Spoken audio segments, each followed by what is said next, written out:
મિત્રો, અત્યંત ચોંકાવનારો કિસ્સો સામે આવ્યો છે। 6 ડિસેમ્બરના દિવસે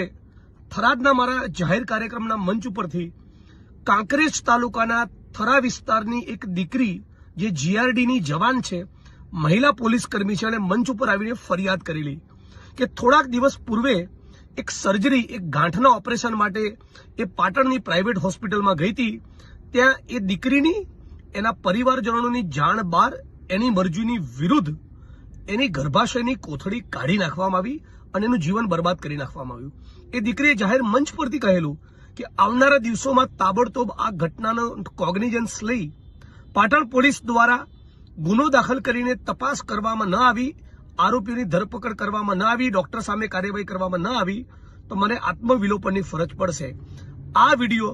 સમગ્ર બનાસકાંઠા, થરાદ, પાટણ, આખા ઉત્તર ગુજરાતમાં વાયરલ થયો હોવા છતાં ભારતીય જનતા પાર્ટીની આ સરકાર અને એમની પોલીસ, પાટણ પોલીસ, જે બુટલેગરો અને ડ્રગ પેડલરોને છાવરવામાં અતિ વ્યસ્ત હોવાના કારણે આ દીકરીનો ગુનો નોંધતી નથી। આવનારા દિવસોમાં અમારે બધાએ ઉગ્ર આંદોલનની, પાટણ શહેર બંધ કરવાની ફરજ પડે એ પૂર્વે હું ઈચ્છું છું કે તાબડતોબ પાટણ પોલીસ દ્વારા આ દીકરીને બોલાવી ગુનો દાખલ કરી કસૂરવાર ડોક્ટરની ધરપકડ કરી અને જેલના સળિયા પાછળ મોકલવામાં આવે, જેથી પૈસાની લાલચ કે અન્ય કોઈ કારણસર આ પ્રમાણે ડોક્ટરો આપણી દીકરીઓનું જીવન બરબાદ ન કરે, એમની મરજીની વિરુદ્ધ એમનું ગર્ભાશયની કોથળી કાઢી ન લે। આ પ્રમાણે કોઈ દીકરીની ગર્ભાશયની કોથળી કાઢી લેવામાં આવી હોય, એ દીકરી પોલીસની કર્મચારી હોય, જીઆરડીની જવાન હોય અને એ છતાં એની સાથે આવી ઘટના બને,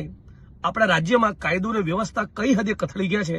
એનો વધુ એક દાખલો છે। હું માંગ કરું છું આ દીકરીની વહારે રાજ્યના પોલીસ વડા, રાજ્યના ગૃહમંત્રી આવે, તાબડતોબ ગુનો દાખલ કરાવી 24 કલાકમાં એની ધરપકડ કરે, જે ડોક્ટરના પાપના કારણે આ ઘટના બની છે।